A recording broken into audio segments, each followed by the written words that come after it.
If you wonder how you're supposed to act at the office holiday party, well, guess what? We have a special guest here to give some advice.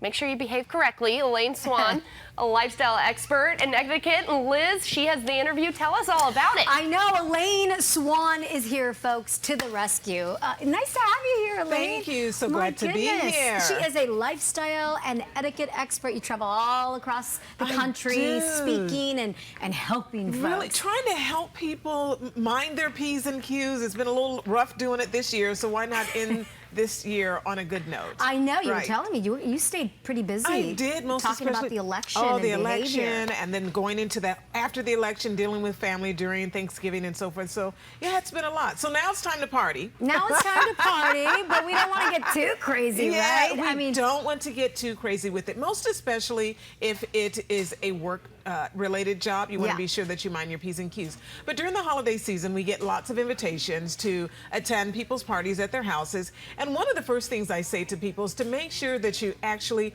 RSVP to legitimate invitations. So, you know, on social media, there's people always inviting you to things and so forth like that. But if it's a real legitimate invitation to an actual party, RSVP, because the person who's hosting the party, they want to have a head count for the food. They want to know how much food and drink to serve. Yeah. So make sure you do that. And, you know, sometimes we kind of double book ourselves a little bit, and you find out, you know, you go, okay, I'm going to go to this one because there's only so many weekends in the year, you know. That's right. And if you find that you've double booked yourself or you can't attend, just let the person know. Don't be a no-show. It's very, very frustrating to think that you. Yeah, it's very, very rude. So we want to make sure that we're minding our P's and Q's. I got a question for you on that. Yes. What is it rude? How do you approach, you know, can I bring someone else? Yes, that's a great question. And so what you do is just contact the host when you get that invitation. Say, you know what, my sister, my cousin, my mom, whoever is here from out of town, and I'd like to know if I can bring them along. Is it all right? And double check for kids too, because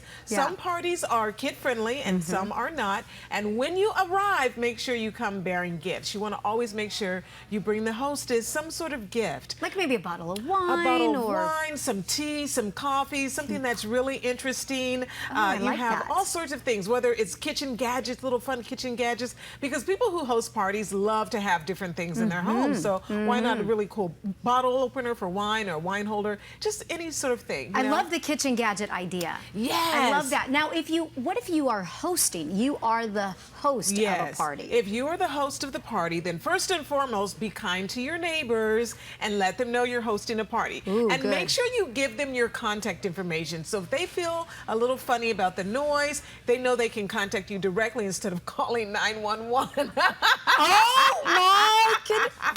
You are so right. So you want to kind of schmooze your neighbors and let them know that you're having a party. And you know, we all arrive with our coats and our bags and our purses. So make sure you have actually a designated place for that. Like a room. A room or a particular closet, whatever it is. And then don't run around like you're a crazy person when people are arriving.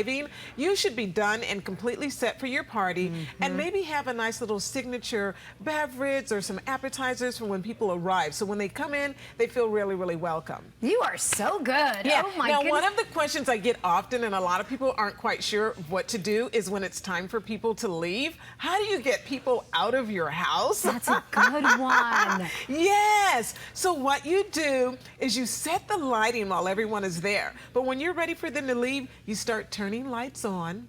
And all of those coats and bags and things like that that you had hidden in that room, you start to bring them out and lay them in a nice place or what have you, whether it's on the back of your couch. Make them a little bit more visible. Make them visible so you know it's kind of time. And then for the ones who just don't get the message at all, you say to them, well, you know what? We're going to go ahead and wrap things up for the evening. I just want to say thank you so much for coming. And you start handing them, you know, you start lifting their coats and getting it together. Would you like to take a little cookies to go or whatever? Yeah. But let them know it's time to go. It's going to get to a certain point, perhaps, with a few of those. But that's such a classy and just nonchalant way of doing it. And you know, just as a host, you can really set the tone for your entire evening as well. I mean, you want to make sure that you kind of allow it to flow. So instead of people just coming in, there's no real agenda. Every hostess should have an agenda. Meaning, you know, you're going to start with your appetizers, you'll do some food. This is going to be my time for conversation, and then I'll do dessert and coffee, or whether it's games, whatever it is, you can really set the tone for your party. Have it planned out. Yes. Have a little agenda. Let me tell you something. You need to check out my girl Elaine's website. Yes. You've got all sorts of great information on Yes. there. I know you're an author. You write books. You're Yes. a motivational speaker. Yes. You certainly know what you're talking about. Thank so you. what we'll do is we'll put a link with your website on our website, Sure. KUSI.com, making it easy for you at home to click on the link and get some information. Yes. Elaine, so Thank nice you. to see you. Oh, it's a pleasure. And I'm sure we'll see you back here because there's plenty more to talk to you about. I've got lots. I've always got an opinion. Good.